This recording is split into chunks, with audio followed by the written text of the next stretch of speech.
Vamos então começar a nossa mesa do dia.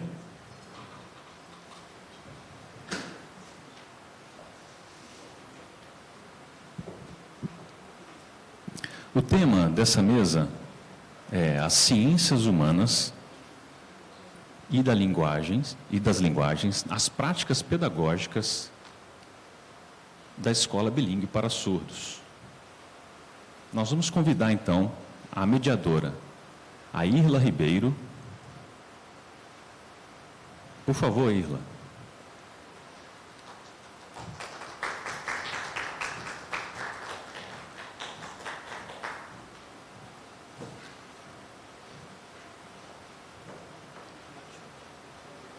Também nós vamos convidar para compor a mesa os palestrantes. A professora Cristiana Leal, professora do INES. Cristiana Leal, esse é o sinal dela, por favor. E também o professor Fábio Pereira, também professor do INES. Professor do INES. E agora a professora Vanessa Lesser, também professora do INES. Esse é o sinal dela.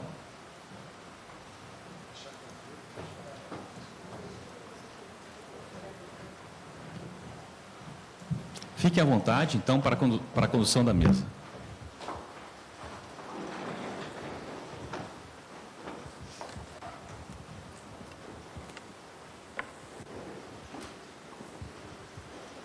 Bom dia a todos. Muito bom ver vocês aqui para a gente fazer essa discussão sobre os materiais didáticos, que é o tema do nosso evento, no INES. Então, a gente tem aqui uma mesa com uma composição com um professor de Geografia, uma professora de Português e uma professora de Libras. Então, a gente vai ter uma discussão interdisciplinar. A gente vai começar com a professora Cristiana, que é a professora de Língua Portuguesa, e ela vai apresentar o tema dela em seguida.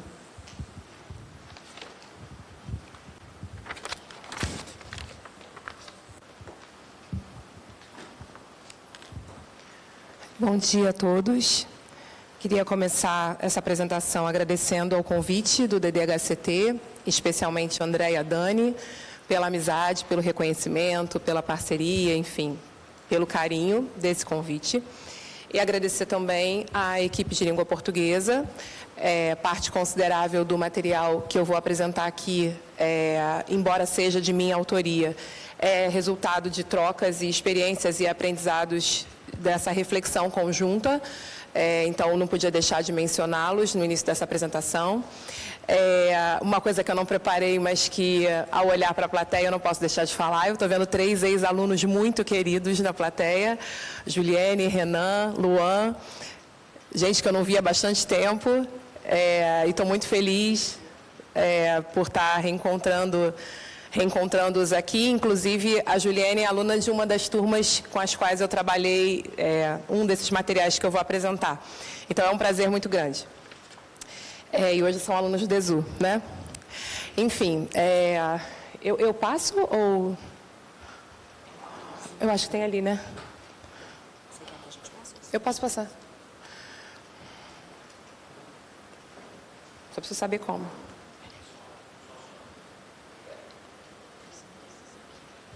Aqui.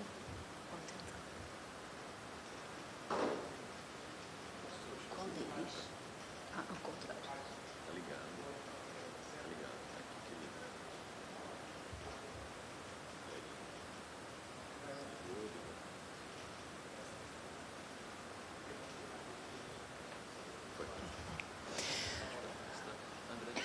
Onde é que aperto? Onde é?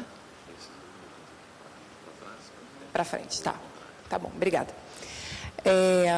Bom, eu fiquei muito satisfeita com esse convite para este congresso, especialmente pela temática do congresso, porque é evidente que muito há em relação a pesquisas linguísticas falando sobre ensino para surdos, especialmente sobre ensino de língua portuguesa para surdos, e a gente está diante de muita teoria o tempo inteiro, só que é muito angustiante estudar teoria, ouvir pessoas falando sobre como deve ser feito, mas sem mostrar como fazer, de fato, né?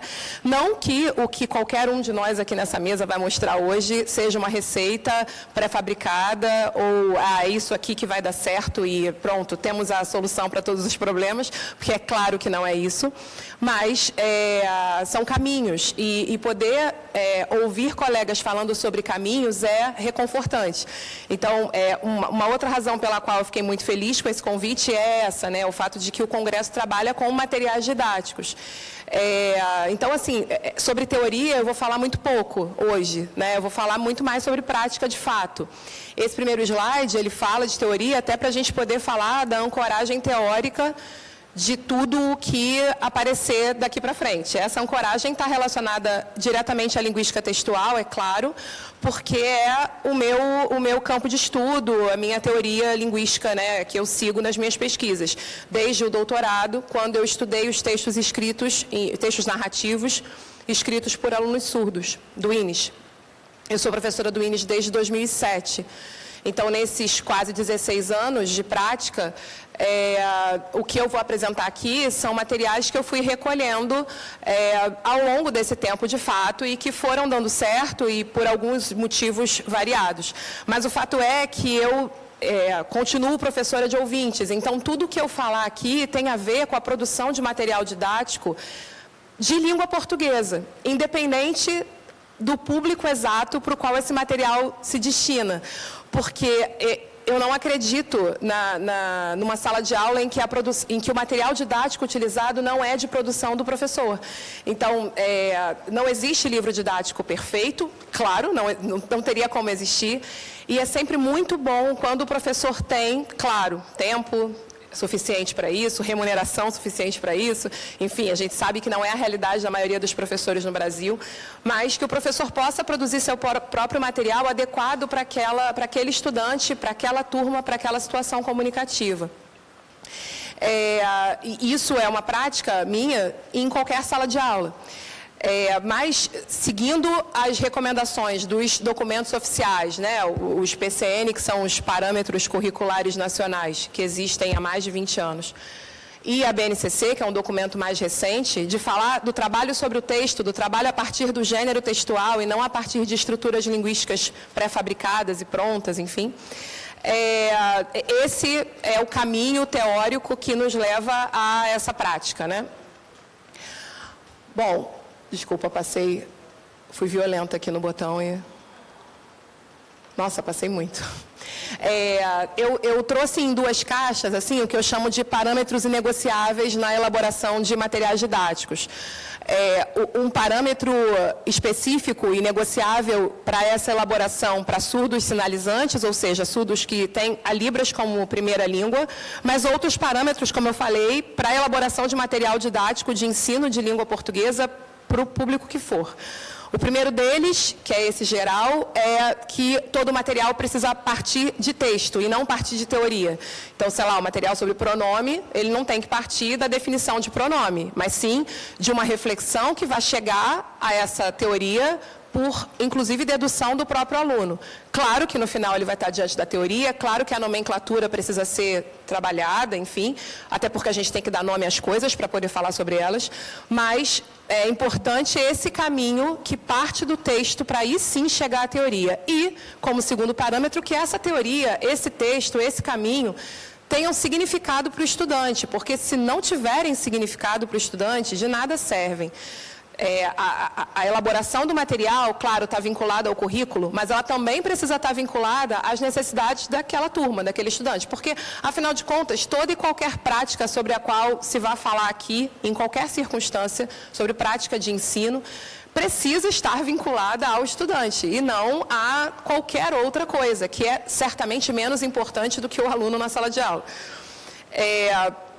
Então, esses dois parâmetros são inegociáveis nesse sentido. Precisa partir de texto, precisa ter a ver com a demanda do estudante, e isso é independente do público.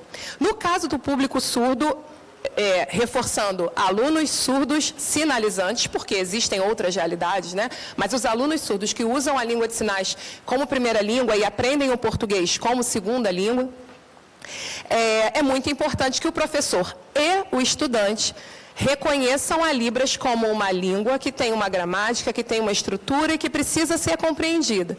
Então, se o professor e também o aluno não compreendem a Libras nas suas estruturas mais profundas, gramaticais, enfim, fica realmente complicada não só a elaboração do material didático, como também a correção de textos, por exemplo, escritos por alunos surdos, né? O professor precisa estar ciente da estrutura linguística da Libras para poder fazer essa relação com o texto escrito em português pelo seu aluno surdo, sinalizante, e o aluno precisa ter consciência das estruturas da primeira língua dele para poder fazer relações com o aprendizado da segunda língua. Então, isso é, a meu ver, claro, isso tudo é a meu ver, é a minha opinião, é um parâmetro negociável para a elaboração de material e para a interação mesmo na sala de aula entre professor e surdo e sinalizantes.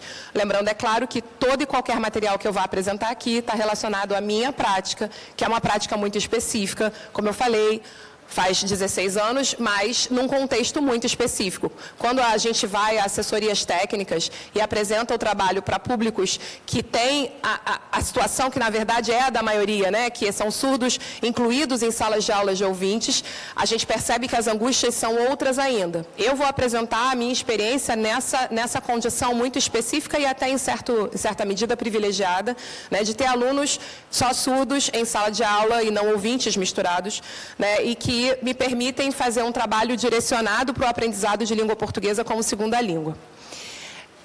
Um exemplo que eu trouxe para ilustrar isso que eu acabei de falar, da necessidade do professor e do aluno de reconhecerem a Libras como sendo uma língua com estrutura gramatical própria, é esse que eu retirei de um trecho de um texto que eu analisei na minha tese, que é intitulada Estratégias de Referenciação. Referenciação é uma espécie de coesão textual, né, que é a retomada de objetos de discurso anteriormente citados no texto. Estratégias de referenciação na produção escrita de alunos surdos. E esses textos escritos eram textos narrativos e foram escritos a partir de uma atividade de retextualização, ou seja, os alunos escreveram esses textos a partir de um vídeo em Libras ao qual eles assistiram contando uma história. Era a mesma história, só que escrita em português, né, depois de terem assistido a esse vídeo. E aí, no vídeo, naturalmente, eles viam o narrador atuando como personagem, atuando como narrador e voltando a ser personagem, e num diálogo, e mudando a posição do corpo, e mudando o direcionamento do olhar, e mudando as expressões faciais, ou seja, elementos gramaticais da língua de sinais que conferem o discurso direto e o discurso indireto, por exemplo, numa narrativa. No português, que é uma língua oral, não é uma língua visual, esses elementos são diferentes. Esses alunos eram alunos de ensino médio, então eles reconheciam a estrutura do português, mas eles muitas vezes se confundiam, misturando as duas estruturas, né? A da primeira língua deles e a da segunda língua. E aí, por exemplo, apareciam frases como: ele falou que aí vi. Ele falou que é uma introdução típica de discurso indireto, e em seguida vinha um verbo na primeira pessoa, em vez de ser um verbo na terceira pessoa. Depois, meu filho, em vez de o filho dela, o próprio aqui no quarto, que comprova uma propriedade essencialmente deítica da língua de sinais, que é a existência de tudo em torno do eu, né? O eu que é narrador, o eu que é personagem, o eu que trabalha naquele espaço que tem à sua frente para poder sinalizar. Então, é tudo muito aqui, muito eu, muito meu, e por isso tantos verbos e pronomes, enfim, na primeira pessoa, tomando como referência esse eu. Depois tem um trecho em que a mãe vai conversar com o médico sobre o menino, e aí tem uma confusão em primeira, segunda e terceira pessoa, porque aí tem a mãe te explica, porque o T é o médico, e explica para o médico que o filho dela está mentindo. Então, a mãe explica para o médico que o filho dela está mentindo, mas nessa versão, a mãe te explica que meu filho está mentindo. Ora, o aluno não sabe escrever português? Não, não é isso. Ele conseguiu escrever em português, mas a estrutura do discurso indireto está comprometida, há um desvio à norma que, claro, que precisa ser trabalhado, afinal de contas, eu sou professora de português, e é isso que eu quero trabalhar com o meu aluno, mas que tem uma razão de ser, e essa razão está intimamente influenciada pela primeira língua dele, que é a língua de sinais, na qual essas estruturas funcionam dessa forma. Então, se eu não tenho essa informação, se o meu aluno não reflete sobre essa informação, como ensinar português, então, como elaborar qualquer estratégia que leve esse aluno a o sucesso, enfim, uma proficiência maior na escrita e na leitura de textos em língua portuguesa, que são essenciais. Isso, então, na verdade, esse exemplo é para comprovar o que eu acabei de falar sobre a necessidade do conhecimento da língua de sinais, tanto por parte do professor quanto por parte do aluno. E aí eu trouxe, então, 3 atividades como exemplos de materiais que eu usei em sala de aula com os alunos. A primeira dela é essa, com o gênero História em Quadrinhos.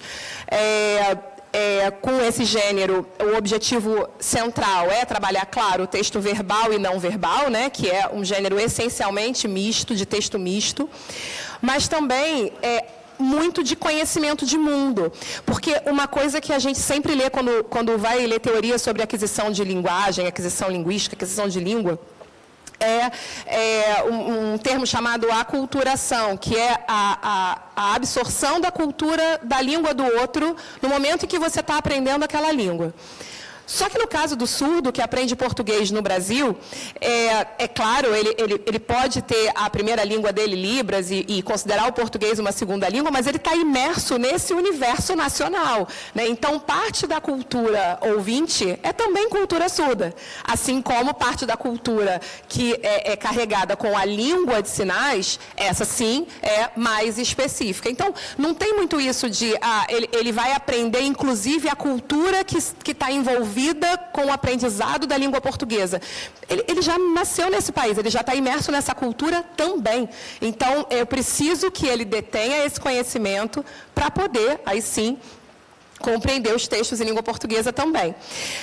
Eu trouxe 2 exemplos, na verdade esse anterior é para falar mesmo do trabalho com discurso direto e indireto, já que eu falei disso naquele texto da minha pesquisa, que a partir do balão você consegue fazer esse trabalho de transposição do discurso, né? O balão está em primeira pessoa, eu quero, ou eu desejo, eu, minha mãe, ou, enfim, pronomes e verbos, e, enfim, em primeira pessoa, porque ele representa a fala de alguém, mas no momento em que aquele texto sai do quadrinho e passa para um texto narrativo essencialmente verbal, exclusivamente verbal, ele precisa ter marcas discursivas de que ou é a primeira pessoa falando, ou é alguém, um narrador em terceira pessoa falando sobre ele, e então precisa lá de um travessão, das aspas, ou de ele disse que, 2 pontos, enfim, marcas de pontuação da língua portuguesa necessárias.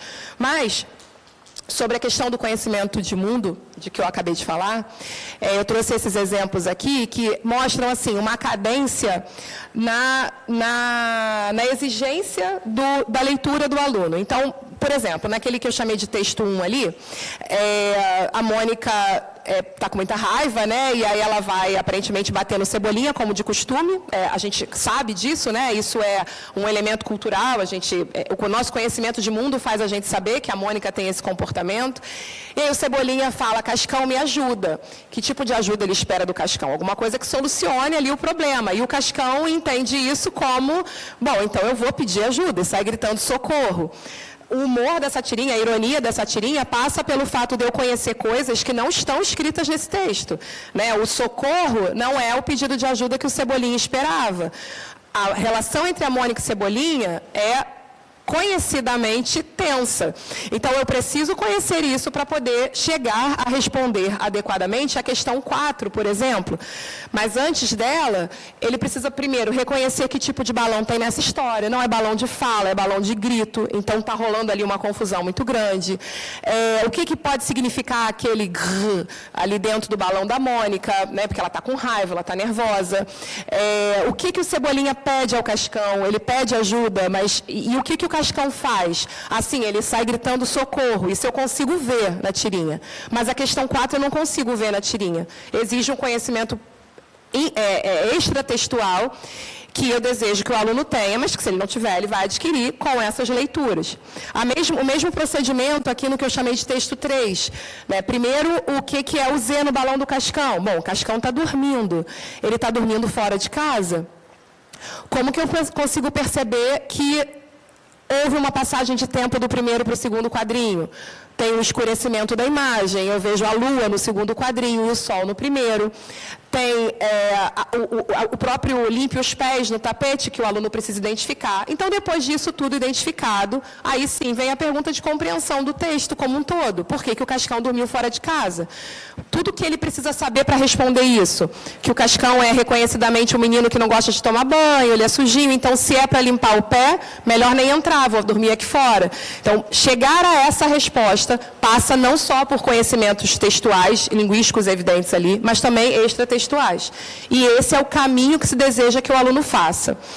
Claro que eu estou falando aqui, nesse caso, de uma competência leitora e não necessariamente de uma competência escrita. O que ele vai redigir como resposta para essas perguntas está relacionado à competência escrita dele. E a gente sabe que essa competência pode vir depois. Né? Então, caso o aluno já esteja conseguindo compreender, ler corretamente, ler adequadamente, compreender os textos em português, eu fiz, na época, uma proposta de avaliação que seria para o aluno responder para mim, em libras, o que ele tinha entendido daquilo. Então, por exemplo, pode ser um exemplo como esse texto aqui, né, em que eu pergunto quem é a dona Alzira e os elementos não verbais fazem com que eles percebam isso. A placa da escola é verbal, né? Está escrito escola. Mas o cenário em si, né? A dona Alzira sentada na mesa, enfim, que mostra que provavelmente ela é a professora. Mas isso pode ser aplicado lá na tirinha do Cascão também, que não entrou em casa porque não queria limpar os pés, ou na tirinha do Cebolinha lá pedindo socorro. Ele pode ter entendido a tirinha, mas não saber redigir em português essa resposta. Então, ele pode responder em libras e o professor avaliar que nível de conhecimento de leitura do texto esse aluno tem. Ele pode ter um nível pleno, inclusive apresentando elementos de conhecimento de mundo dele, que são externos ao texto, ou um conhecimento pleno daquela leitura, mas que não apresenta tantos conhecimentos externos ao texto, e aí numa cadência, né, um conhecimento mediano, enfim, compreendeu parcialmente a mensagem, ou não compreendeu, não conseguiu, de forma alguma, estabelecer relação da mensagem do texto com a vida real. Então, seria uma possibilidade de avaliação desse aluno, considerando uma limitação ainda do português escrito, mas não da leitura da língua portuguesa. Por falar em texto narrativo, um outro trabalho que eu queria compartilhar aqui é esse trabalho que foi uma sequência didática feita com alunos do 7º ano, já com texto narrativo exclusivamente verbal, né, só com palavras, sem imagens, sem os recursos imagéticos da história em quadrinhos. No ensino fundamental 1, esses alunos já leram contos de fadas, eles já viram isso, né, já leram textos assim. E, por isso, eu decidi, num dia, chegar em sala e falar, vocês vão se juntar em duplas e vão escrever contos de fadas. E não falei mais nada sobre isso. O que é conto de fadas? Como é que se escreve? Não. Escreve aí um conto de fadas com o que você acha que é um conto de fadas. E aí eu recolhi essa primeira produção. E os alunos passaram por uma série de atividades posteriores de leituras de contos de fadas, e de preenchimento de uma ficha, que é essa ficha aqui, que se eu fosse menos violenta, ela apareceria antes, que tem o nome do conto, quais são os personagens que interagem nesse conto, o que aconteceu, um resuminho do enredo, em que momento aconteceu, quando, é presente, é passado, é futuro, em que lugar aconteceu e qual é o tipo de narrador.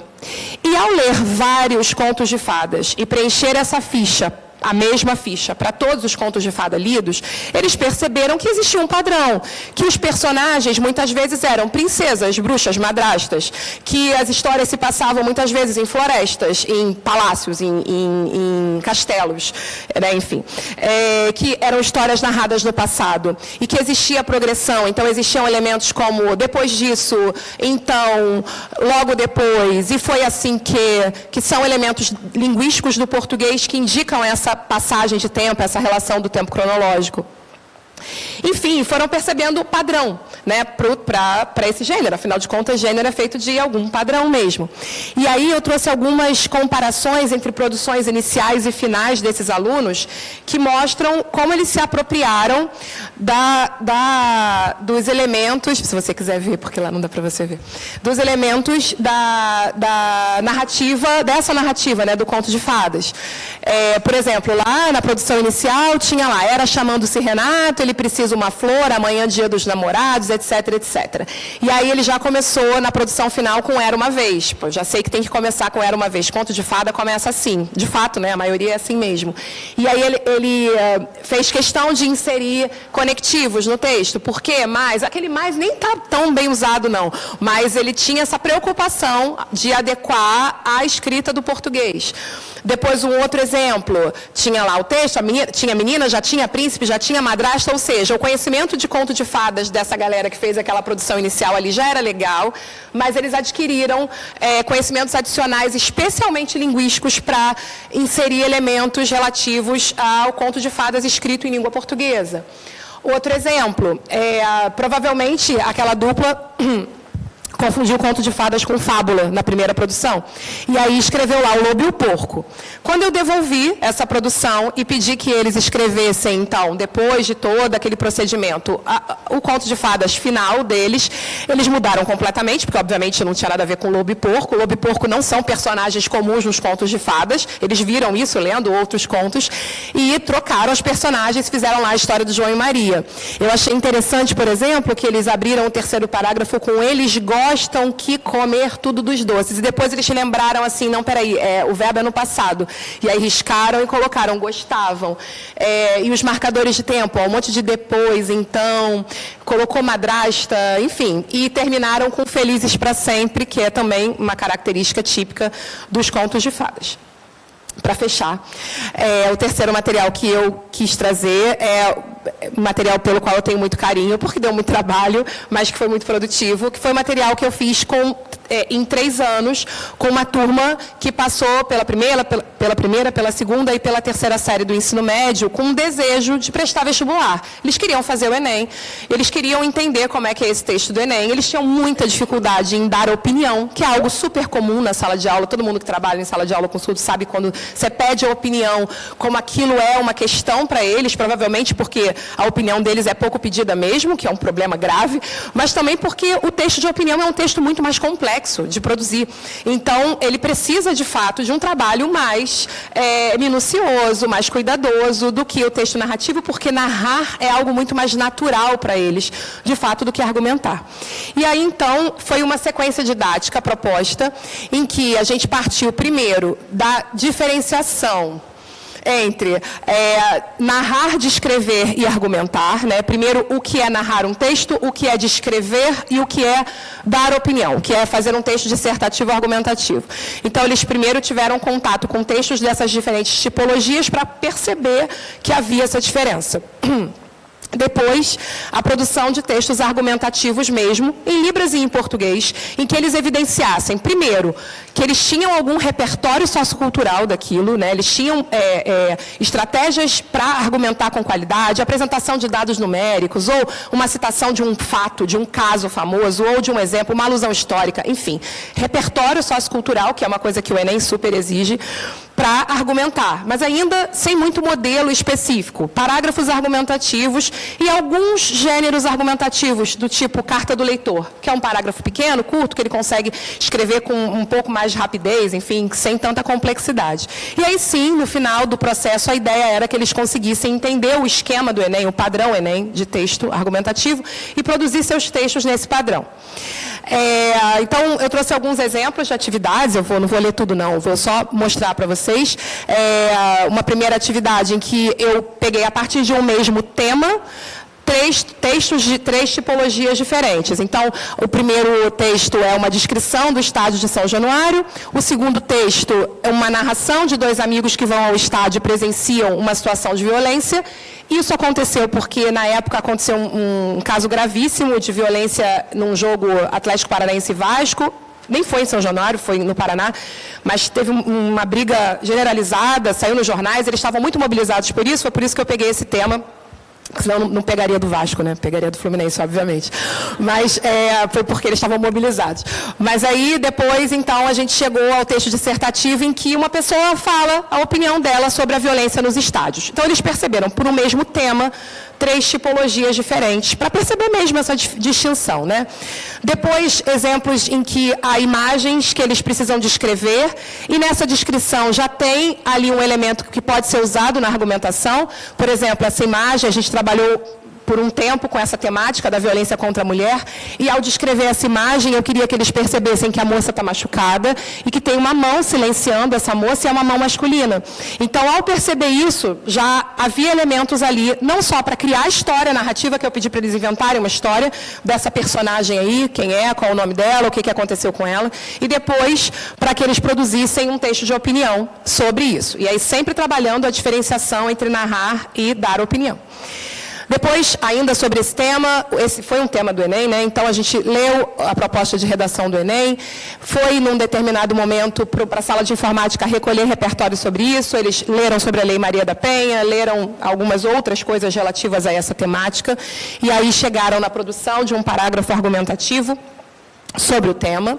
E aí já chegamos em parágrafo argumentativo, então a gente começou a trabalhar a estrutura de parágrafo argumentativo com alguns conectivos-chave. Então, abre o parágrafo com uma ideia central, depois vem uma ideia de explicação com um porquê ou outro conectivo explicativo, depois o contudo indicando uma contraposição, e aí, por fim, uma conclusão do parágrafo com portanto, então, assim. E eles foram aprendendo esses conectivos até para poder usar nos textos deles. O trabalho, como eu falei, com a carta do leitor e percebendo um padrão que muitas vezes se discorda ou concorda com alguma coisa. E aí a gente chegou, então, no modelo Enem.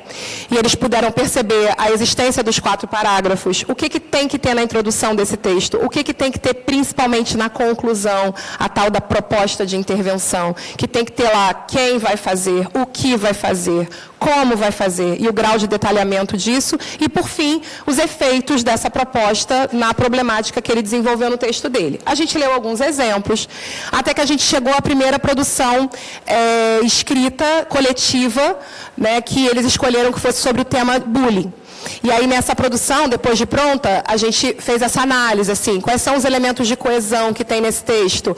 Tem o elas para retomar pessoas, tem o sua, a menina depois acaba se matando, então esse se refere à menina. Além disso, esse problema, enfim, outros elementos de coesão, tudo que tinha que ter no texto, que eles foram necessariamente colocando com o meu auxílio. Essa produção foi a primeira produção, foi uma produção coletiva. Então, ela não é uma produção de cada aluno, né? Foi uma produção feita comigo em sala, no quadro, até que a gente chegou nesse resultado.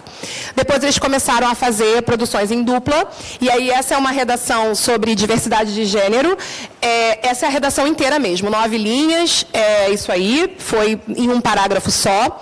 E aí depois a gente começou a trabalhar com plano textual. Então, eles precisavam dizer o que vai ter que ter na minha introdução, como é que eu vou apresentar o tema, qual é a minha tese, o que vai ter no primeiro parágrafo de argumentação. Vou dizer isso e vou justificar usando isso aqui. Vou dizer depois no outro parágrafo outra tal coisa e vou justificar usando esse exemplo aqui. E no final, como é que é a minha proposta de intervenção? Nesse caso, por exemplo, ele escreveu quem? O governo deve fazer o quê? Fazer leis. A gente sabe que a proposta de intervenção precisa ser um pouquinho mais detalhada que isso, mas ele já tinha entendido o que precisava ser feito, né? E aí depois o resultado daquele texto foi se tornar esse texto aqui, que não está indo. Foi. Já dividido, então, em 4 parágrafos, em que cada parágrafo tinha lá o conteúdo específico que cada parágrafo deveria ter. E claro que as questões ortográficas, de pontuação, de estruturação sintática, eu fui corrigindo, né, ao longo do tempo, porque esse também é um trabalho do professor de português, inclusive de ouvintes. E aí a gente chegou num ponto em que eles queriam muito fazer uma redação em Libras. E aí eles fizeram, então, cada aluno fez a sua. Eu trouxe um exemplo, mas cada aluno tem o seu vídeo, e a gente legendou em sala, e aí essa legenda virou a redação escrita, né, em português deles.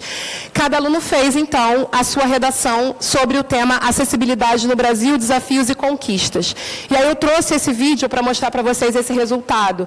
Observem no vídeo que ele faz até a paragrafação, na medida do possível, na Libras.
Então, ali, a gente pode ver que ele se apropriou daquele conhecimento. Se você puder colocar na apresentação de novo para mim, no penúltimo slide, o anterior a esse, por favor. Isso. Não, o outro. Não, eu vou agora, né? Eu consigo. Pronto. Ele se apropriou daquele conhecimento, né? Ele conseguiu produzir um texto naquele padrão, inclusive com proposta de intervenção ao final, e depois a legenda foi a tradução para o português daquele pensamento argumentativo todo que eles já tinham desenvolvido. São vários exemplos, vários outros, em que isso acontece também. Então, enfim, esses 3 materiais que eu trouxe são 3 exemplos, como eu falei, eu tentei pegar exemplos de gêneros textuais diferentes e, inclusive, narrar e dissertar, né? Argumentar também. E como eu disse no início, e quero enfatizar, são materiais de minha autoria, mas são materiais fruto de troca, pesquisa, aprendizado da equipe de língua portuguesa. Isso é uma representação do trabalho que é feito no INES por toda a equipe, não só por mim, que são pessoas que podem pertencer a correntes teóricas distintas, mas que são competentes para o ensino de língua portuguesa para os alunos do Instituto e que têm inúmeros trabalhos nesse sentido. E são, como eu falei, alguns exemplos apenas. E a minha defesa continua sendo essa, de que os parâmetros inegociáveis para a produção de material didático de língua portuguesa são a necessidade de começar pelo texto, a necessidade de vincular aquele material à necessidade do estudante, e no caso do estudante surdo, a necessidade de que o aluno e o professor conheçam a Libras, que é a primeira língua dele, com a proficiência adequada para fazer as relações entre a Libras e a língua portuguesa que são necessárias, seja para a elaboração do material, seja para a correção dos textos. Eu apresentei umas referências bibliográficas ao final, e se alguém quiser depois que eu disponibilize alguma coisa, ou quiser trocar, eu posso também dar meu e-mail, enfim, institucional. Tá bom? Obrigada.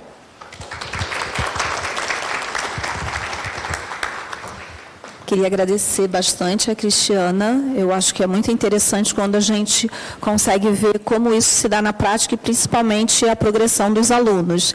E para quem estava assistindo aqui, é muito interessante porque os alunos que foram dela, que ela mencionou, eles ficaram o tempo todo dialogando ali, eu acho que lembrando que eles viveram no espaço da sala de aula. Então é importante porque marcou também os alunos que tiveram a oportunidade de vivenciar essas experiências com ela. Então agora a gente aproveita e passa para a Vanessa fazer a apresentação dela.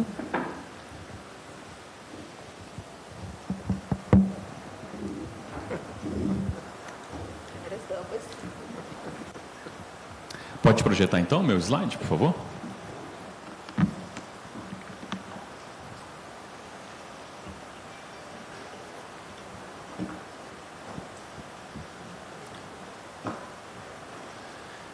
Bom, eu estou com uma referência aqui em papel, impresso, para não ter que entortar o pescoço aqui. Então, bom dia a todos vocês. Tudo bem, pessoal? Gente, que cara é essa? Tudo bem, pessoal? Ah, beleza. Vai passar para mim? Ok. Gente, então tá bom. Agora eu estou feliz, né? Então, tudo bem com vocês. Primeiro, eu queria agradecer muito a Deus, né, pela nossa existência. A existência de vocês, e agradecer à comissão do COINES por esse convite. Eu sou realmente muito grato, sou grato aos intérpretes que estão aqui fazendo esse trabalho, sou grato às pessoas que estão aqui presentes no seu auditório. Parabéns por terem vindo a esse evento, parabéns para vocês. Então, eu vou falar sobre a produção de material didático para o ensino da Libras.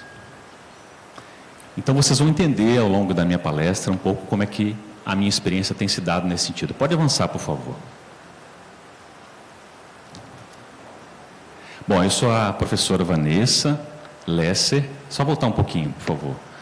Vanessa Lesser, professora do INES. É importante usar o sobrenome, né, gente? Porque isso nos diferencia, tá bom? E esse é o meu sinal. Quem eu sou? Bom, queria que vocês pudessem fazer uma leitura da minha vivência, da minha história. Eu sou uma surda bilíngue. Eu nasci ouvinte, na verdade, mas aí eu tive meningite aos 2 anos de idade e fiquei surda. Bom, eu me formei em arquitetura, sou arquiteta por formação e também em letras libras. E agora eu sou mestre em diversidade e inclusão pela UF.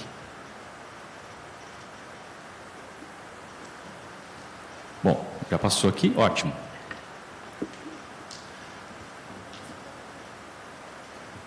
vou falar um pouco da minha trajetória, tá? Do meu início.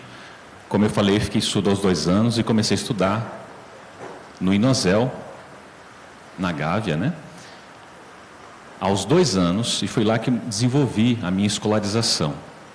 Mais ou menos aos 5 anos, eu comecei a desenvolver naturalmente um gosto por desenho. Os desenhos que passavam, por exemplo, o Pica-Pau, né? Passava na televisão, você sabe, lembra do Pica-Pau, né, gente? Quem não conhece, os mais antigos aqui vão lembrar, né? E também o Tom e Jerry, vocês lembram aquele desenho? Tom e Jerry? O gato e o rato, aquela briga, poxa, como eu amava aquele desenho. Eu assistia muito e eu já comecei a fazer os primeiros esboços, né, de desenhos e fazia isso o tempo todo. Desenhava, fazia esses traços sem fazer curso nenhum. Foi uma coisa, uma aptidão mesmo, fui desenvolvendo naturalmente um gosto por desenhar, por rabiscar, né?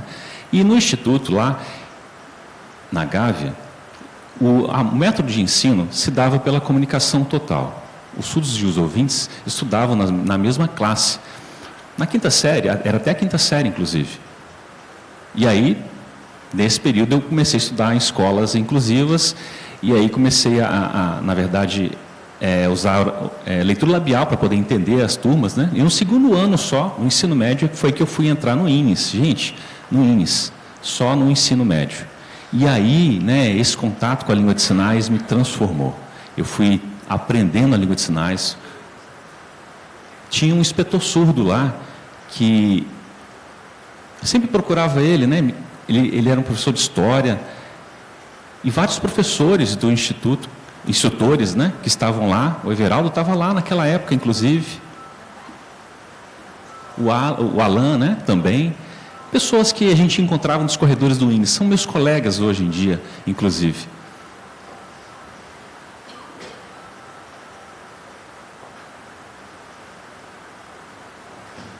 Bom, estou contando um pouco dessa minha escolarização. No ensino médio estava lá no INES, né? E aí me formei, mas eu tive que estudar não 3 anos, mas 4 anos, porque o INES, de fato, você tinha o 1º, o 2º, o 3º e o 4º ano. E eu continuando a desenvolver os desenhos, ajudando os professores com estratégias de imagens. Eu era aluna na época, inclusive, e estava dando suporte aos professores. Comecei a assessorá-los como monitores, né? Como monitora. E aí os alunos começavam a entender mais claramente, a partir dos desenhos que eu fazia em sala de aula, apoiando os professores. E aquilo tornava os conteúdos mais fáceis de assimilar. A língua de sinais, eu fazendo essa monitoria. E aí isso virou, de fato, um costume na minha vida. Tinha uma professora de biologia, né? Comecei a dar suporte, ela se interessou muito por esse meu desenvolvimento, e eu comecei a atuar nas aulas de biologia dela. É a professora, a Regina Selle. Conhecem ela, gente? Ela é professora de biologia, tipo assim, eu sou apaixonada com ela, porque a gente sempre fez um trabalho muito junto, né? Especialmente nessa habilidade minha de desenhar. E olha só, nós fizemos um primeiro livro para divulgar de biologia dentro do INES. Foi o primeiro material, né, que eu ilustrava, e a gente falava, né, sobre a sexualidade, AIDS, as doenças sexualmente transmissíveis, e passava essa informação para os alunos, porque era como se fosse um jornalzinho, né, que a gente fazia. Começou essa primeira experiência lá no INES, junto com essa professora, e eu fui desenvolvendo cada vez mais essa habilidade. Aí eu me formei. Em 1994 me formei no INES.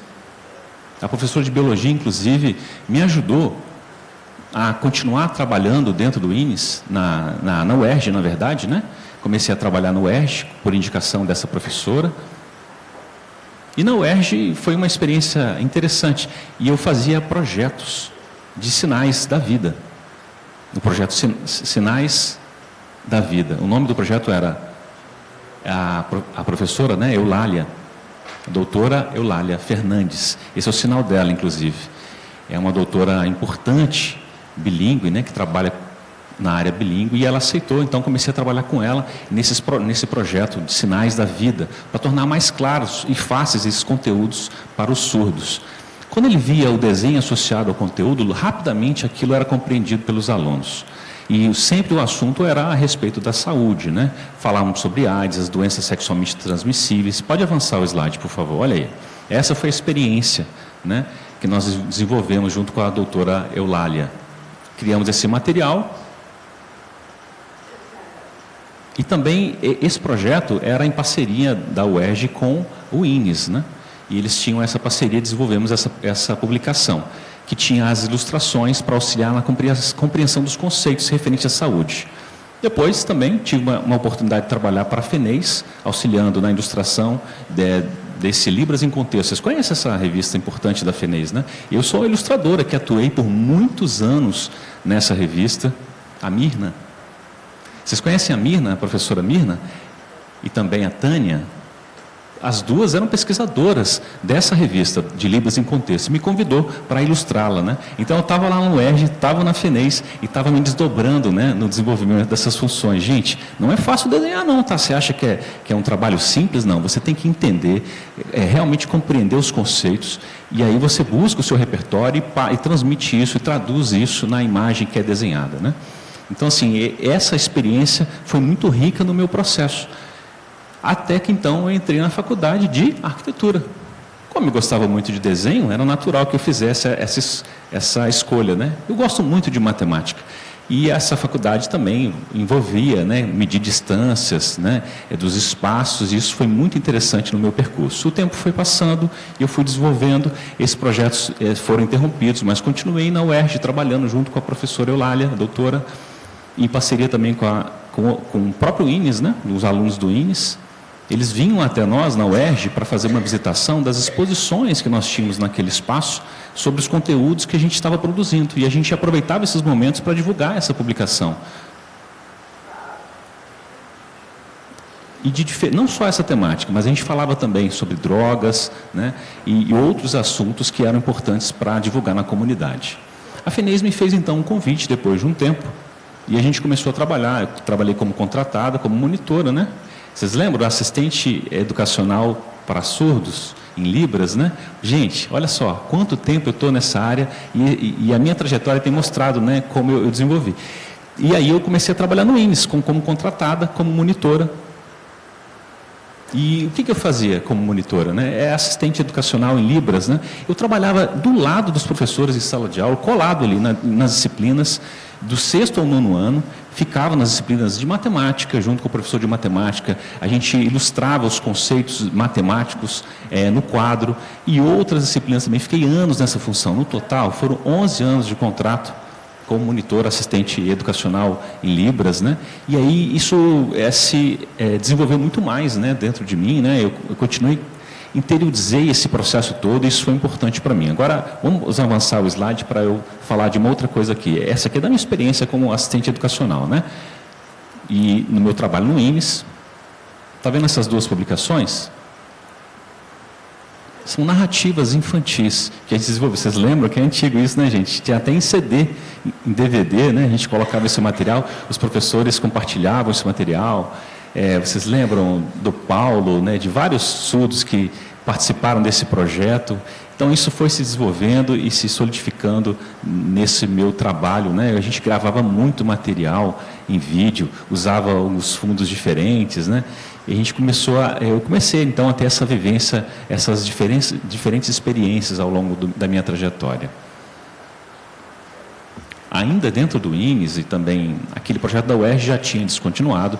No INES eu continuei, então, como monitor, assistente educacional, e a gente, então, tem o núcleo, né? Vocês conhecem esse núcleo aqui, gente?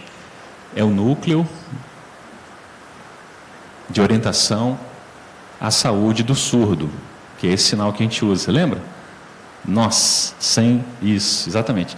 Então, assim, a gente publicou, né, esse material, né, sobre sinalizando a prevenção de DSTs, com vários surdos, o Lúcio, o Max, o Lúcio, trabalhamos juntos, né? E eu era ilustradora, né? E nós divulgávamos sobre esses assuntos relacionados à saúde, à prevenção de DST, e assim, ainda dentro do INES. O tempo foi passando e eu fui convidada, então, por fim, a trabalhar no DDHCT, junto com o professor Marcos Vinícius. Está aqui, inclusive, está pertinho aqui da gente, o Marcos Vinícius. Fui convidado pelo professor Marcos Vinícius, junto com a Jurema. me convidaram então para atuar lá na pesquisa. A gente trabalhava no auxílio de criar sinais de geografia. E cada vez mais essa experiência foi se intensificando, né? Olha quanta experiência didática eu fui acumulando ao longo da minha vida. Isso foi muito importante, foi um conhecimento muito importante que me ajudou.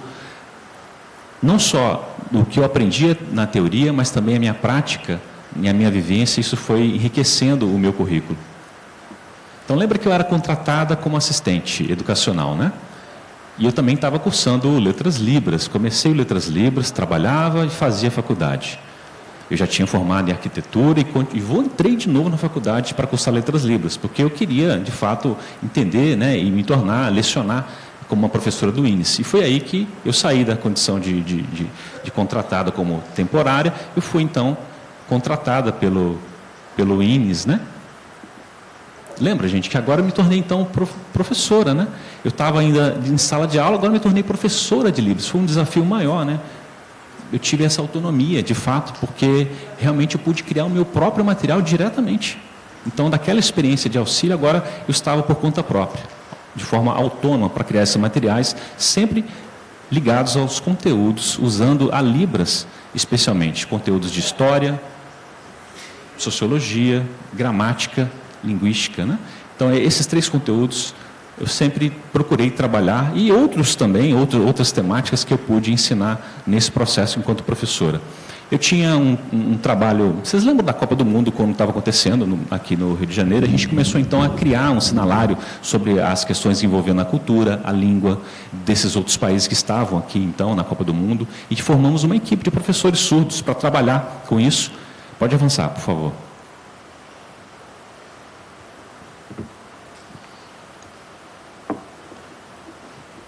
Então, foram professores surdos na equipe que foram formados para trabalhar com esse material, né?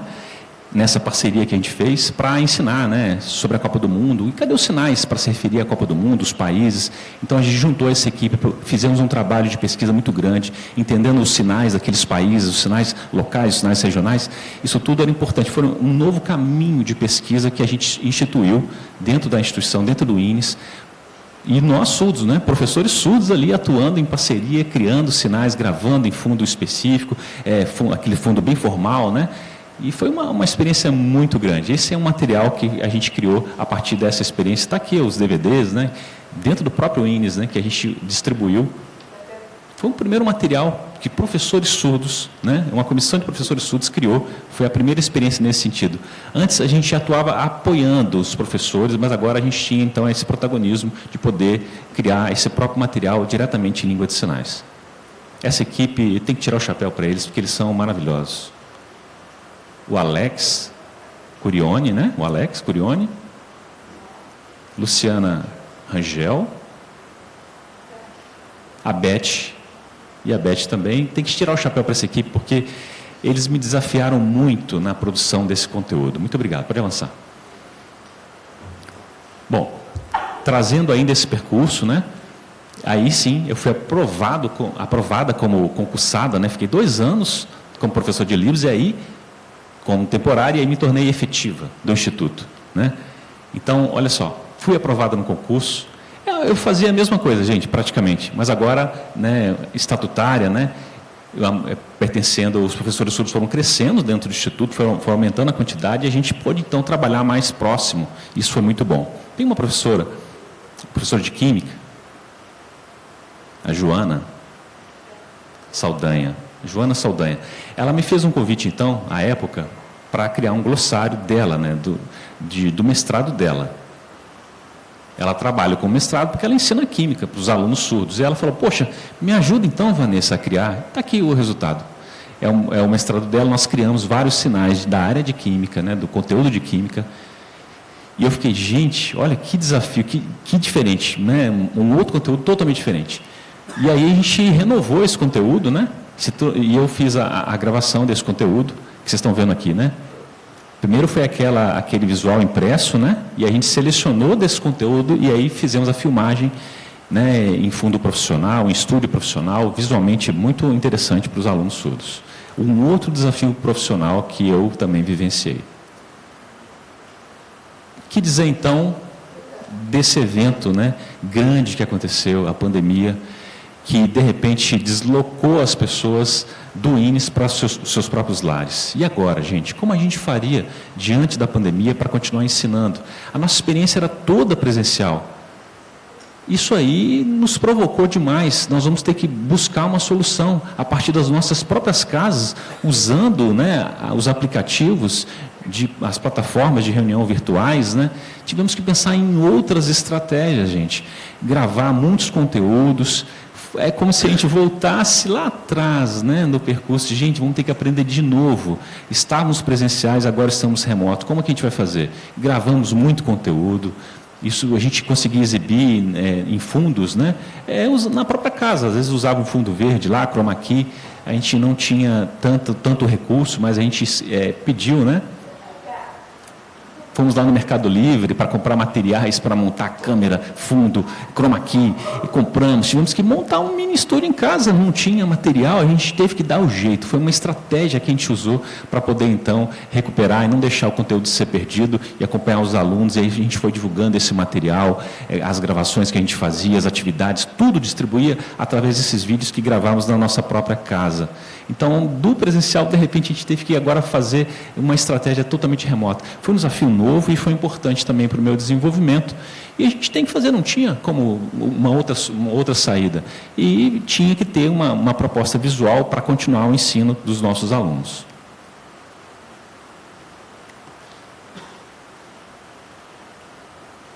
Bom, eu falei um pouco sobre...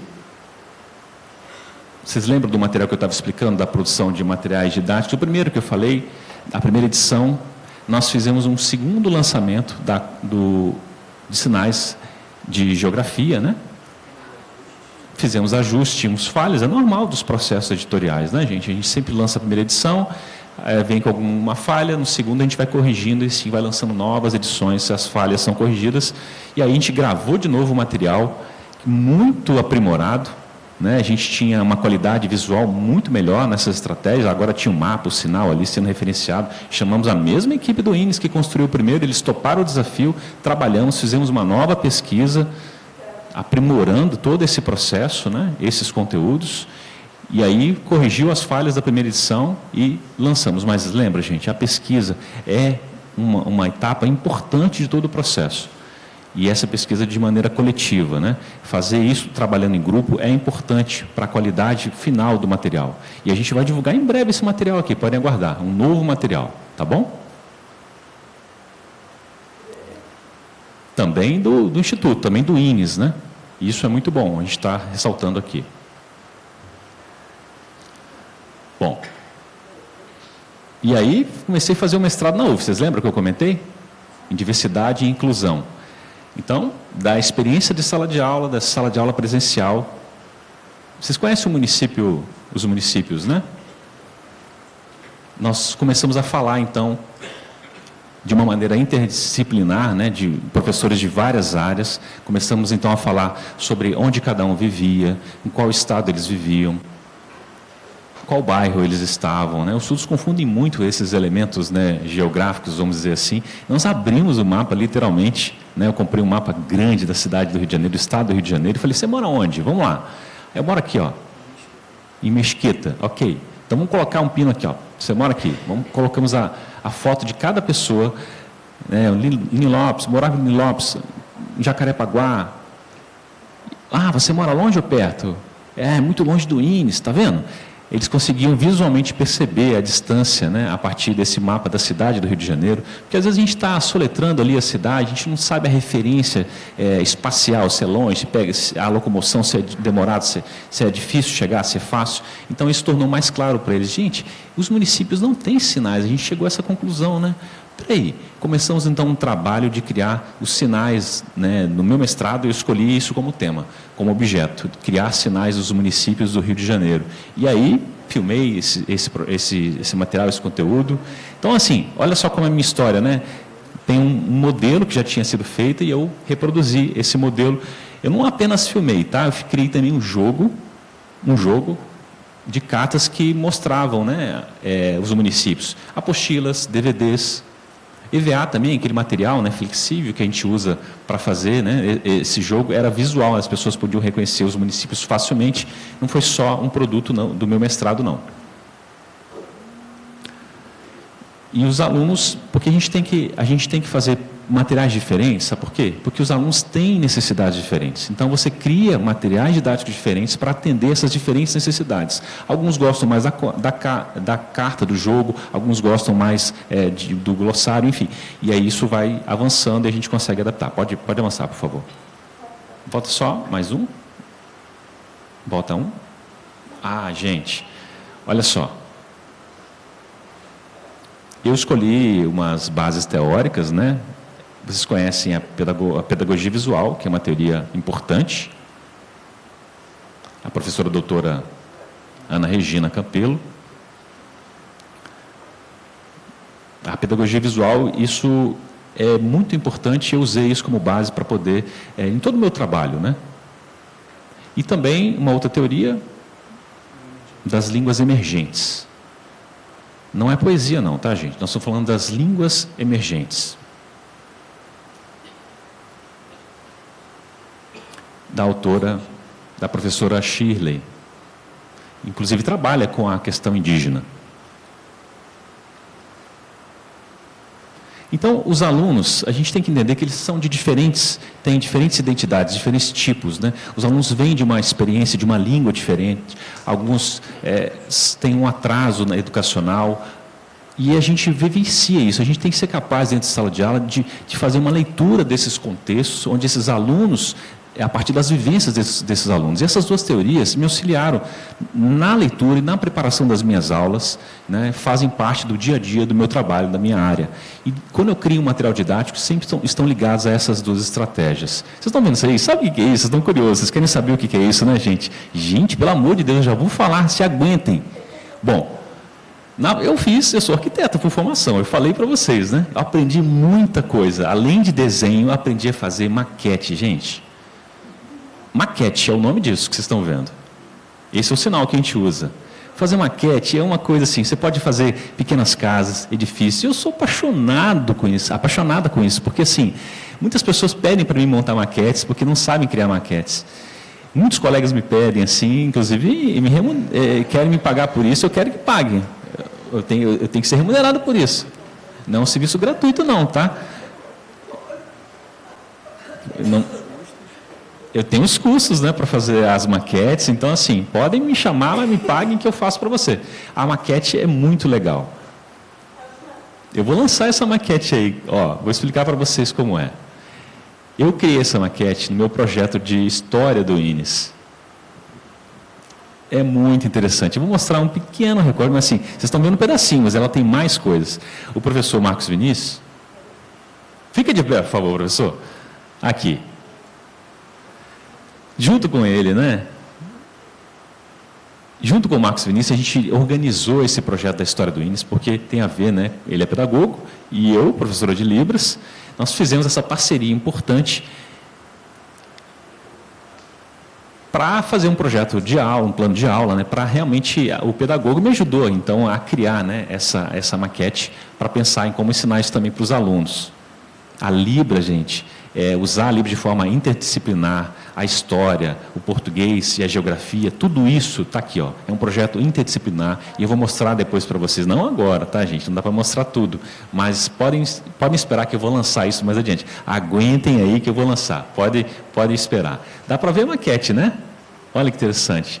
Gente, é muito fácil, é muito bom.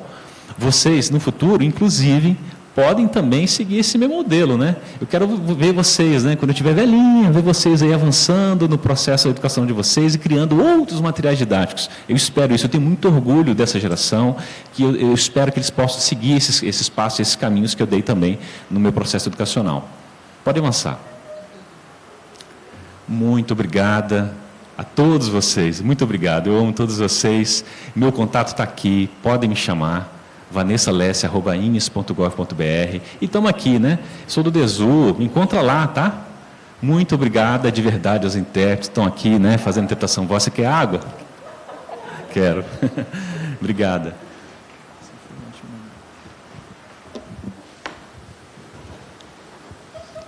queríamos agradecer bastante a Vanessa, e muito interessante que ela faz uma continuação um pouco do trabalho da Cristiana, trabalha bem a questão da interdisciplinaridade, e já passa um pouquinho a bola, que ela fez bastante trabalho com a disciplina de Geografia, que é a área do Fábio, e que a gente convida para fazer a apresentação agora.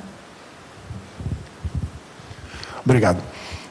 Bom dia a todos. Obrigado pela presença de todo mundo. Eu vou ter aqui... Eu ia te perguntar, você que sabe. Você já está aí com uma máquina na mão, pode ficar, não tem problema. Eu tenho várias responsabilidades hoje aqui. A primeira delas é substituir a Tabata. Essa responsabilidade é imensa, porque eu adoro a Tabata, acho uma profissional maravilhosa.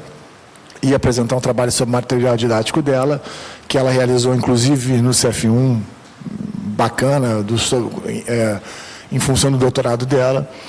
E ela não pôde estar presente. Dani me convidou.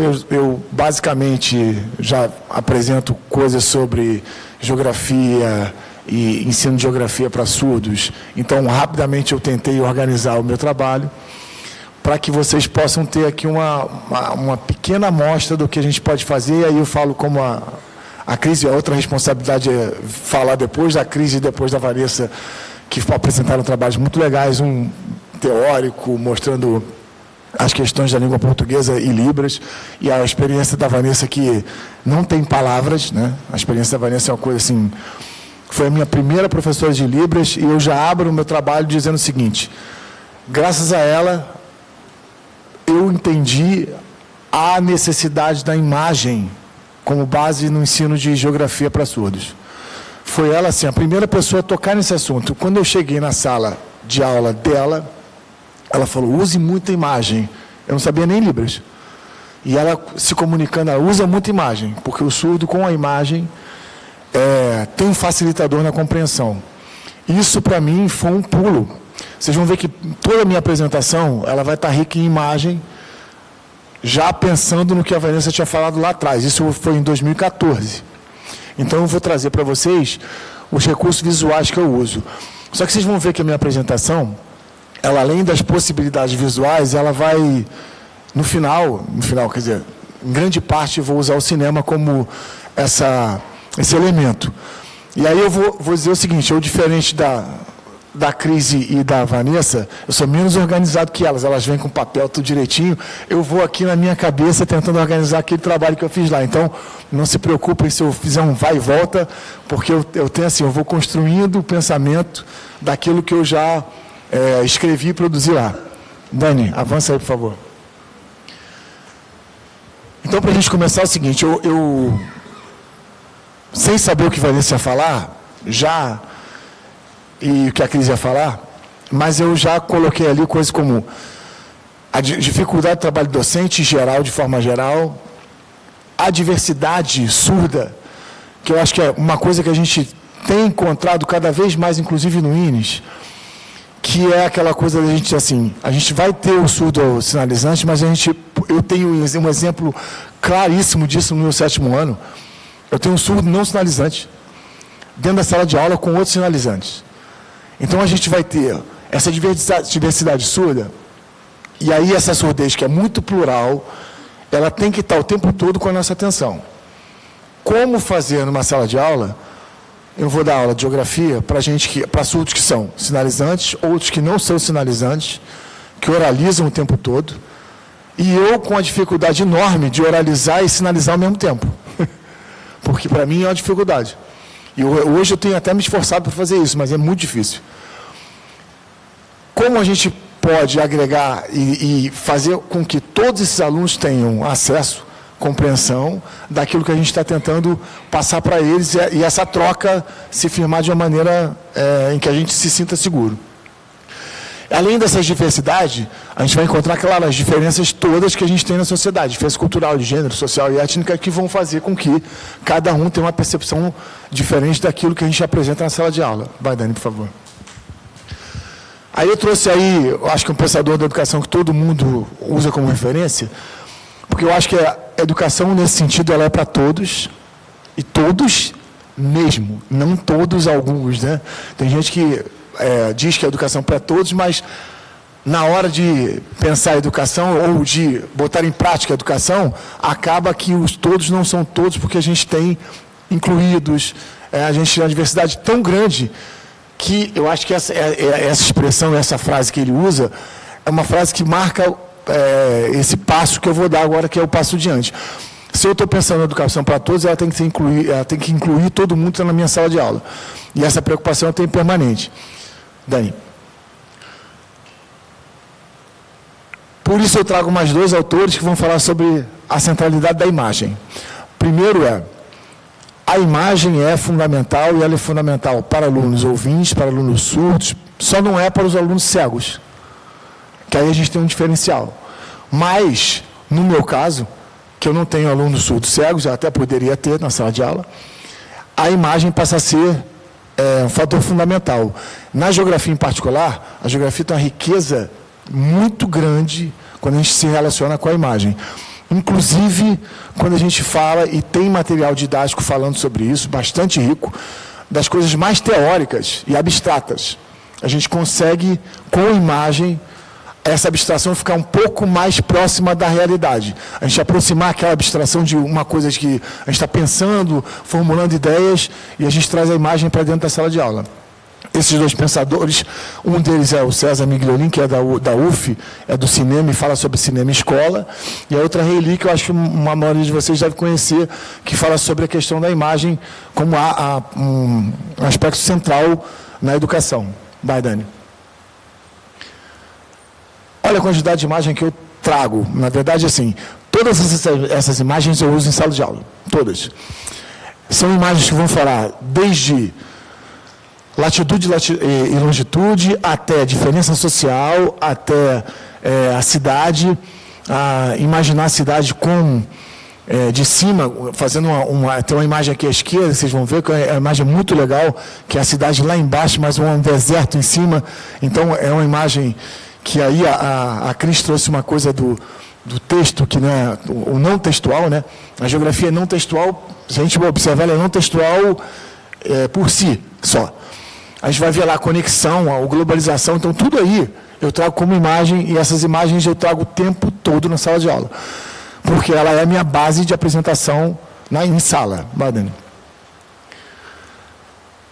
Eu trago agora essa reflexão, que é o seguinte: a geografia e os geógrafos em geral, os professores de geografia, e aí eu vou fazer uma separação, professor de geografia, da geografia escolar, do que a geografia universitária. Eu fui aluno do fundão aqui, da FRJ, conheço esse campus, e eu tenho uma diferenciação entre a geografia escolar e a geografia acadêmica.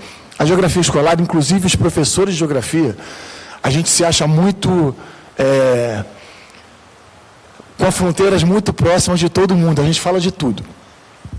Todos os sistemas que estão aí estão relacionados à geografia. Então, a gente é um pouco pedante até, porque a gente acha que sabe tudo, e, na verdade, a gente sabe pouco de tudo. Mas é um pouco isso. Então, a gente utiliza recursos de física, matemática, química, história, língua portuguesa, Libras, tudo, absolutamente tudo.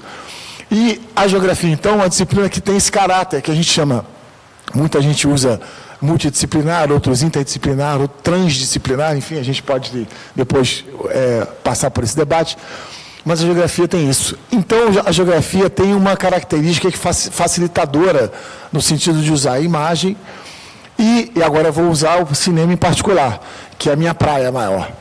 Vai, Dani, por favor. O ensino de geografia, então, ela tem assim como um princípio norteador, a gente ter um paradigma que a gente pensa assim, como eu vou mostrar ao surdo e ao ouvinte, e o sinalizante e não sinalizante, aspectos como, por exemplo, a crise da água. Pronto, a imagem já começa o primeiro debate. Eu já trago a imagem como primeiro debate. Porque ela vai olhar para essa imagem e vai pensar, o que isso quer dizer? A partir disso, para mim, já é um estímulo. Então, eu vou estimular. Olha, a partir dessa imagem aí, o que a gente tem? A água do planeta está acabando. Mas como? O oceano está acabando? De que maneira a gente vai tratar isso? E aí, esse recurso didático, assim como o do outro, da poluição que a gente está vendo aqui do planeta, é um recurso muito utilizado e eu utilizo permanentemente. A partir da ideia da utilização de imagem, eu além de geógrafo, eu sou formado em cinema, na UF. E essa minha formação, já quando eu cheguei no INES, ela já me aproximou da escola de cinema do INES, e aí, a partir daí, eu comecei a pensar como o cinema, isso já fazia parte da minha formação, como o cinema passaria a estar dentro da minha sala de aula como parte do que eu ensinava em geografia.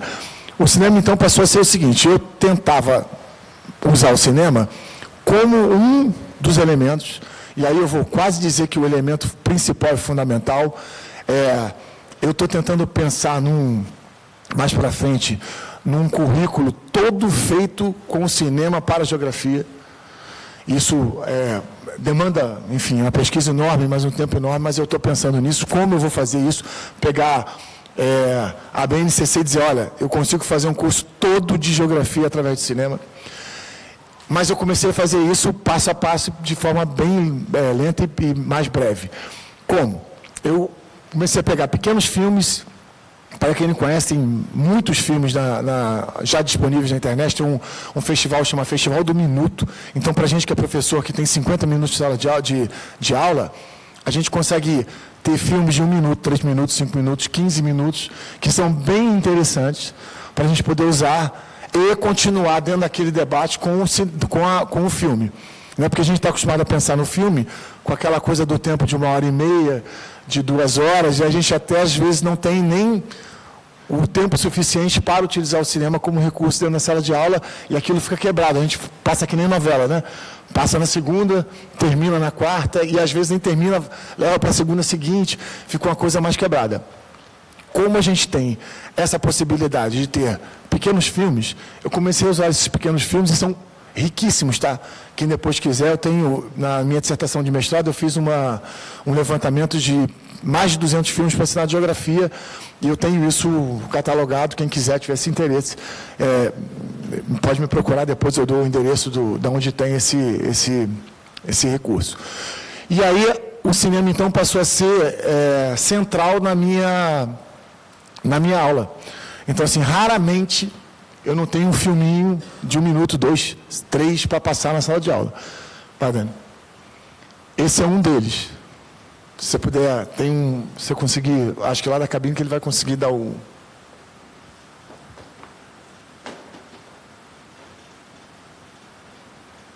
Consegue? Vocês vão reparar que até tem uma música, né? Não tem áudio. Muitos desses filmes, a maioria deles, inclusive, não tem diálogo. Pode ir.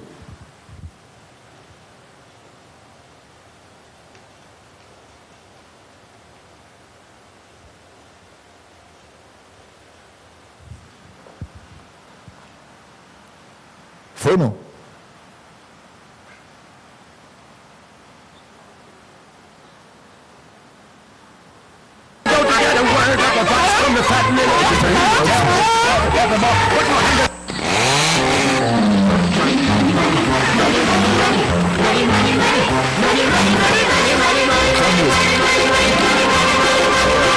If you're having any cold in your stove and you freeze in your winter and you close to the wind at your face when you haven't any shoes on your feet and your shoes better and you look 30 pounds of weight. You go to get a word of advice from the fat little pastor here to tell evermore what more can you do to that? Let the touch at the window.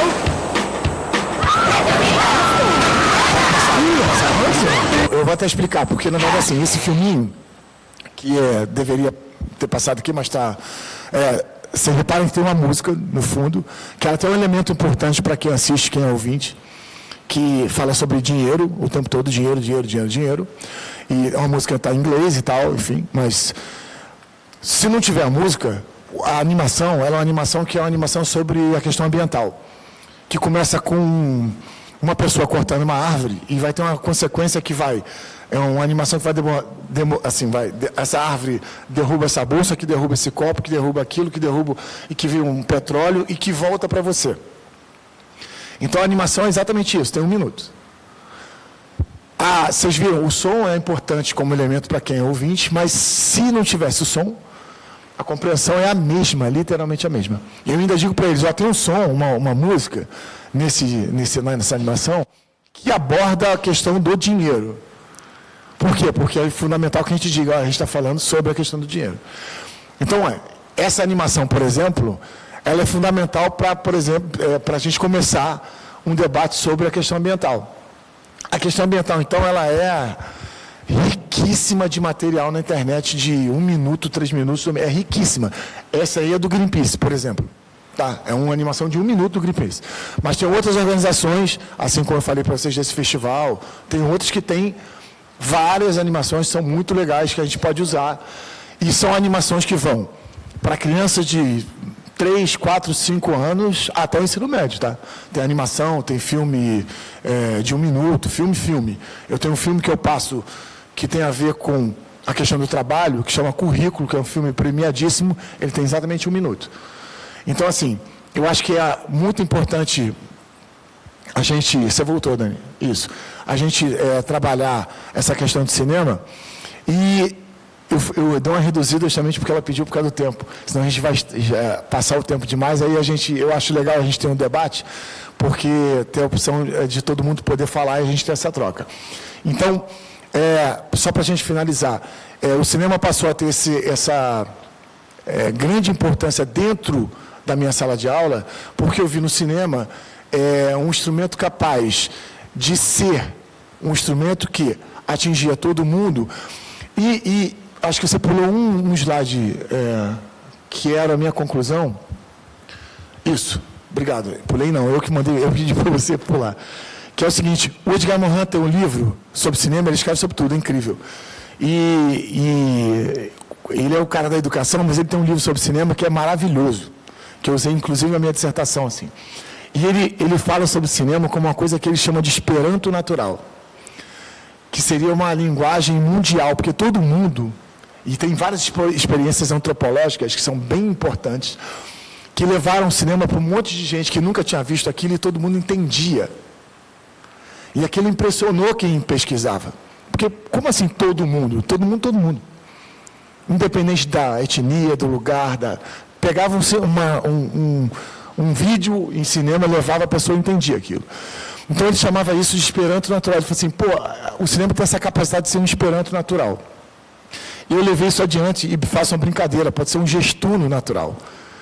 Né? Para quem não sabe a linguagem internacional de sinais, né? Então, por que não? O cinema não é um gestuno natural também? Porque o cinema é capaz de fazer tanta coisa, por que não ser parte de uma linguagem também, uma língua que possa atingir todo mundo, inclusive os surdos.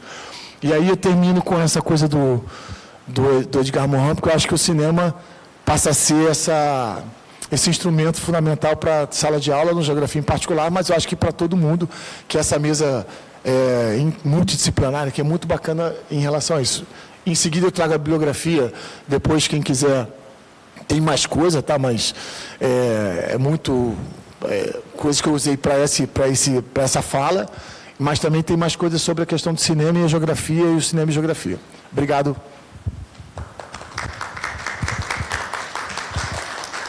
Agradeço ao Fábio também pela explicação, enfim, a incorporação do cinema no espaço da geografia. A gente leva também lá para o nosso espaço do DESU, né? Porque a gente acaba trabalhando com todas essas áreas, né? Com português, com a Libras, com a geografia, com a história, com a matemática, com tudo isso. Então, agora a gente ainda tem 15 minutinhos. Quem quiser fazer pergunta, comentário, elogios...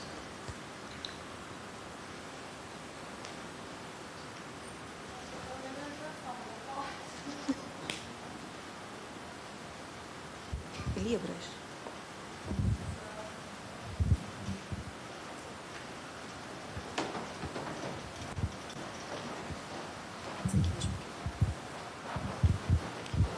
Oi, bom dia. Meu nome é Daniele.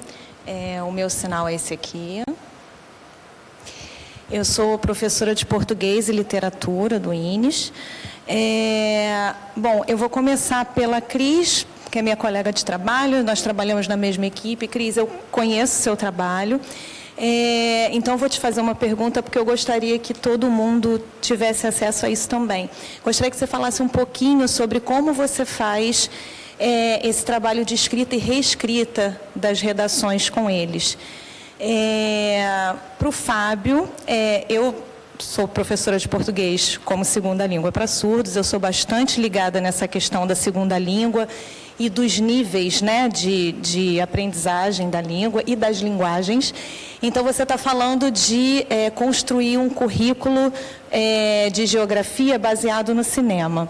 Eu sei que também tem níveis para os conceitos geográficos, mas eu gostaria de saber como você pensa isso hoje a nível de cinema. Que conceitos ou estratégias do cinema você pensa, por exemplo, como mais básicas, intermediárias e avançadas? E para a Vanessa, que é também uma profissional maravilhosa, eu também conheço o trabalho, eu queria te pedir para falar um pouquinho sobre o seu trabalho de material didático no seu mestrado. Queria que você fizesse um resumo para a gente, por favor. Tá? Obrigada.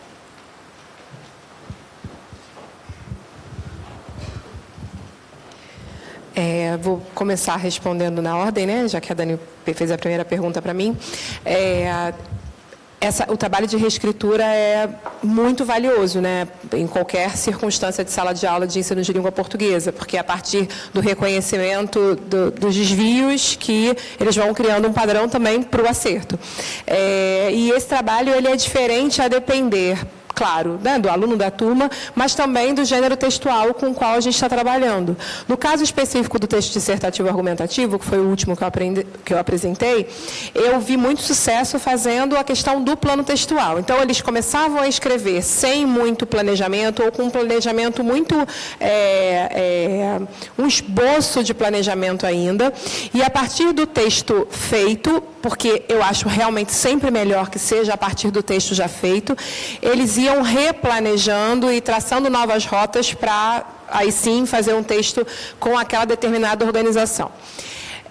Mesmo dentro desse gênero, existem as questões mais relacionadas à estrutura sintática, à pontuação, ortografia e tal. E aí, eu não sei se isso é exatamente sobre reescritura, mas uma coisa que eu acho super importante e aprendi fazendo, é que existem diferentes objetivos, né, com a escrita de textos. Então, claro que o objetivo de comunicar é o mais valioso, mas, é claro... Insisto, sou professora de português, né? Então é o português que eu tenho que privilegiar no ensino e tudo mais. Mas existem alguns momentos em que eu posso intervir parcialmente no texto daquele aluno. Então, por exemplo... Existem questões ortográficas que, em algum momento, podem ficar de lado nessa reescritura para que se preste mais atenção numa questão estrutural da formação da frase, da clareza na formação da frase. Ou, ao contrário, agora o interessante é trabalhar aquela questão da ortografia, porque é com isso que a gente está trabalhando, sei lá, com mensagem de SMS, se for esse o gênero em sala. Então, alguma questão ortográfica ali pode ser mais relevante do que a pontuação, já que o gênero nem preza tanto por esse aspecto linguístico. Então, essa associação com o gênero, e especialmente com aquele conteúdo que é o alvo naquele momento, acho importante. Porque há textos que são muito difíceis de ler de fato. Então, se você vai intervir naquele texto de modo geral, isso é um desestímulo muito grande para o aluno que vai reescrever, porque ele vai olhar para aquele texto todo rabiscado e falar, não sei nem por onde começar. Né? Então, se você vai atacando pontos específicos, claro que isso vai sempre depender do nível de ensino, da turma, da série, do aluno, enfim, das variantes múltiplas que existem nas salas de aula. Mas eu acredito nisso, assim, na importância da reescritura, na reescritura direcionada pelo gênero e especialmente em pontos focais, assim, por vez. O texto não vai ficar perfeito de primeira, mas o texto vai melhorar aquele aspecto. E aí depois o outro aspecto e por aí vai. Vamos na ordem. Ela perguntou, a gente vai na ordem. Pergunta dificílima que ela me fez. Porque ela é assim, é uma pergunta prática e teórica ao mesmo tempo, porque, na verdade, tem a ver com o que eu estudei, mas também tem da minha prática. E, claro, a gente vai ter os níveis de aquisição dos conceitos geográficos que a gente vai ter de 6º ano, a gente até antes, porque, por exemplo, a Tabata fez trabalho com Camila, que está aqui, que, espetacular, que é uma coisa pré-6º ano, da introdução de conhecimentos geográficos, de conceitos geográficos muito legais, porque já chega no 6º ano com alguma a gente chama de letramento geográfico, uma coisa bem legal, letramento de mapa, que eles adoram, que tem uma coisa visual, mas precisa de um letramento, você precisa entender o que o mapa quer te passar. Quando você fala de cinema, é a mesma coisa. Existe uma coisa assim, a gente pode entender que, como o Mohan diz, que todo mundo percebe e entende o cinema, mas cada um tem um nível de entendimento. E cada um tem o seu letramento cinematográfico também, por causa da linguagem. Né? Do mesmo jeito que a gente tem uma coisa no cinema que são várias experiências, inclusive uma experiência muito bacana, que tem um teórico, na época da União Soviética ainda, russo, e ele fez uma experiência cinematográfica sensacional que mostra o que é a linguagem, da compreensão de todo mundo.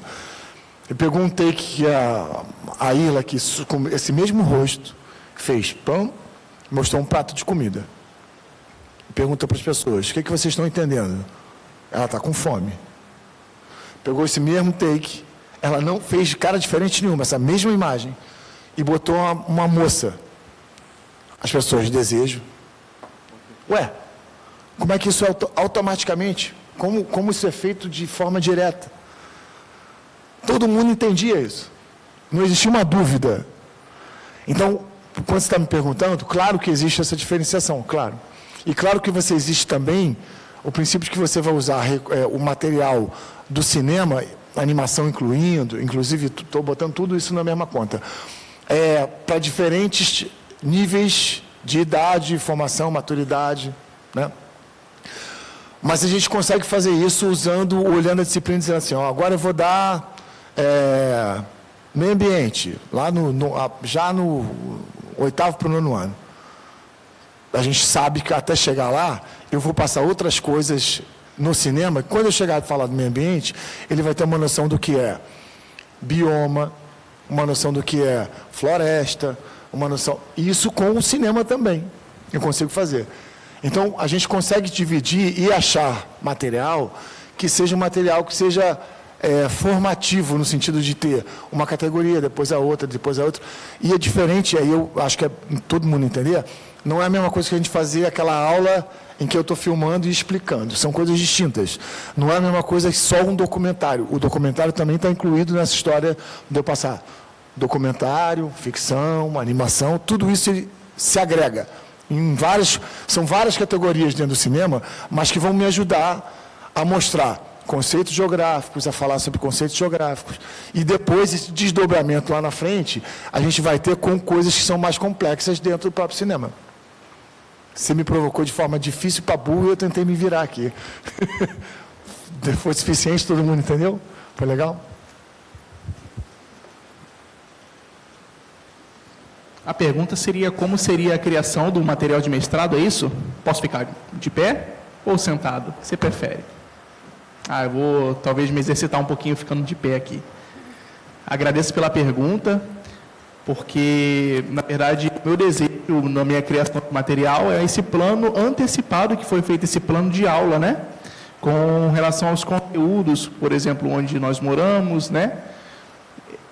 Principalmente primeiro ao 5º ano, né? A gente não está falando de crianças, do EJA, né? Educação de jovens e adultos. E aí a gente pode encontrar algumas dificuldades de atendimento, de aprendizagem, né? Como que a gente poderia adaptar isso para uma questão visual, a questão da condução, do local, a gente entender onde eles moram, o local. A gente pode talvez usar alguns mapas ou alguns recursos imagéticos nesse sentido, né?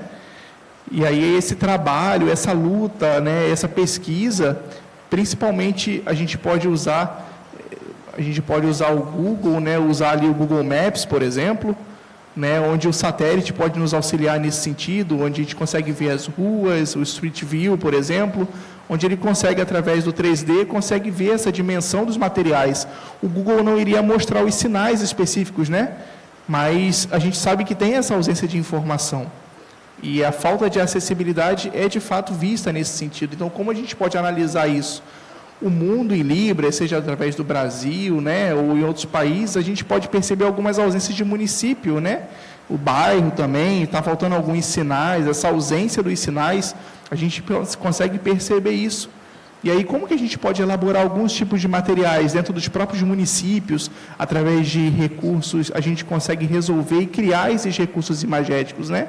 A gente consegue criar através, a gente fez, né, as cartas de 92 sinais, né, de municípios, e aí ela já fez, né, esse produto anteriormente, e anteriormente teve um recolhimento desses materiais, né, essa coleta de dados principal, onde foi feita principalmente uma entrevista, né, questionando aos surdos que moravam ali naquele mesmo bairro, e sabendo, por exemplo, campos, né, a gente pensar talvez naquele local, será que já teria aqueles 92 municípios ali? Alguns não conheciam. E aí a gente foi perguntando a outros alunos, a outras pessoas, por exemplo, o bairro de Mesquita, né, pessoas que residiam naquele local ali. Cada um deles foi feito esse questionamento. E aí, cada residente desses bairros, a gente foi, através de videoconferências, né, a gente foi conversando, fazendo essa coleta de dados e anexando a cada vez mais ali a esse registro, né, onde a gente foi conseguindo ter alguns registros gráficos, né, onde aquele sinal ele era mais utilizado, né. A gente conseguiu até criar uma estatística, né, por exemplo, em Caxias, né, não sei se vocês conhecem, a gente costuma, né, os surdos utilizam muito esse sinal para Caxias, ou através, outros usam, por exemplo, esse sinal aqui, como simbolizando o Duque de Caxias, outros usam esse outro sinal, então, existe até mesmo esse outro sinal para Caxias também, a gente entende como uma variação linguística, né? Então, esse estudo, essa análise é muito importante. Então, como eu poderia usar esse tipo de material? Como que eu poderia unificá-los de alguma forma? Então, essa pergunta e essa análise gráfica é muito importante, né? A gente consegue perceber a ocorrência dos sinais mais usados ali, né? Por mais que os outros tenham uma quantidade menor, né? Eles foram decididos usar isso dentro dos materiais. E aí a gente fez esse registro, né? É um registro histórico, né? Que a gente consegue, principalmente na minha tese de mestrado, eu falei sobre eles, e a gente tem esse relato. Porque esse sinal, por exemplo, falando sobre outro sinal, por que nós usamos esse sinal aqui, por exemplo? Né? Vocês conhecem? Por que eu usar esse sinal para Rio de Janeiro, por exemplo? Vocês conhecem por que é utilizado? É devido ao histórico de vacinas, né? Da Fiocruz. Não sei se vocês conhecem, né? Em São Paulo, a gente há muito tempo atrás, né? O Oswaldo Cruz, né? O sanitarista, né? Que foi o primeiro a divulgar e a aplicar esse tipo de vacina, chegou aqui no Rio de Janeiro e disseminou isso de alguma forma. Então, os paulistas deram esse sinal aqui, olha, para Rio de Janeiro. Não é isso? Devido à questão da vacina. Então, tem um histórico dentro da língua de sinais. E aí, de alguma forma, eu consegui registrar isso para todos os municípios, esse histórico. Por que foi atribuído a esse sinal? Por isso que é muito importante fazer esse trabalho de pesquisa dentro do mestrado. A gente não está apenas criando materiais, mas é uma pesquisa linguística, né? A minha orientadora, que é a Ana Regina Campelo, né? Ela sempre me sugeriu eu buscar, né, algumas bases teóricas que possam aprofundar a minha prática na construção desse material. E aí essa pesquisa linguística, essa aquisição, de fato, é muito importante na nossa base teórica. Caso a gente não faça isso, é impossível a gente formatar. Por isso que a nossa base de teoria, a gente consegue colocar e criar esses materiais, né? Então, é uma pesquisa de todos ali, né? Como a gente falou ali, né, da pesquisa da língua portuguesa, a base da língua da geografia, a base de cada uma delas é vital na nossa pesquisa. Então, por isso, é a criação desses tipos de materiais, ok? Muito obrigada. Muito obrigada a todos, obrigada às pessoas da mesa. Infelizmente, a gente não tem mais tempo, já passamos de 11 horas. Mas depois que acabar aqui, você pode ir direto para a pessoa que você quiser perguntar, para perguntar diretamente, ou a Vanessa, ou a Cristiana, ou ao Fábio. Fique à vontade, a gente vai precisar terminar. Agradeço a mesa, agradeço as pessoas que vieram assistir. A gente tem uma sessão de pôster agora acontecendo lá perto de onde é o credenciamento, né, inscrição do auditório principal. Então, estão todos convidados e à tarde a gente tem uma outra mesa.